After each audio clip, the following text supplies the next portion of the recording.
கூட்டம் மிக கடுமையாக திரளும். மதுரையிலையும் கோயம்புத்தூர்லையும் ஆர்கனைஸ் பண்ண கூட்டமா இருந்தா கூட திமுகவும் அதிமுகவும் மெனக்கெட்டு அந்த வார்த்தைகள் எல்லாமே அடங்கியிருக்கு. செய்யற விஷயத்த அவங்க ஜஸ்ட் லைக் தட் செய்யறாங்க.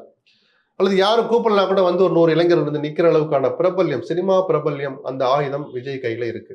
அப்படிப்பட்ட விஜய் ஒரு நகர்வலம் வர்றாருன்னா, ஒரு ஊரா போறாருன்னா நிச்சயமா அது ஒரு கவனிப்பு. காமன் பப்ளிக்கே எல்லாரும் வெடிக்க பக்கம் வருவாங்களே. அண்ணாமலை எண் மண் எண் மக்கள்னு ஒரு பயணம் ஆரம்பிச்சாரா, அவர் போற ஊர்ல எல்லாம் 2000 பேர் 3000 பேர் கொண்டா. சின்ன சின்ன ஊர்ல கூட பெரிய எழுச்சி தெரிஞ்சது.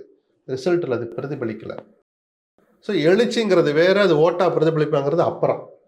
விஜய் முதல்ல மக்களை சந்திக்கட்டும். நம்ம வாழ்த்து சொல்லி வெளியே அனுப்புவோம். போயிட்டு வாங்க, நல்லபடியா சுத்திட்டு வாங்க, பாதுகாப்பா வாங்கன்னு சொல்லுவோம். நிச்சயமாக ஒரு எழுச்சி இருக்கும். அது எழுச்சி ஓட்டா மாறுதா, அந்த எழுச்சியை ஒரு சரியான பாதையை தேர்ந்தெடுத்து தான் சொல்லி வந்த கொள்கைகள், தான் சொன்ன வார்த்தைகளுக்கு மாறி போய் நேர்மையற்றவராக நடந்து கொள்ளாமல் எல்லா அரசியல்வாதி மாதிரி தான் நானும்னு காட்டாம இவர் தனித்துவமா விளங்குறாரா, இதெல்லாம் பார்த்துட்டு நம்ம அது ஓட்டு அரசியலுக்குள்ள வரலாம்.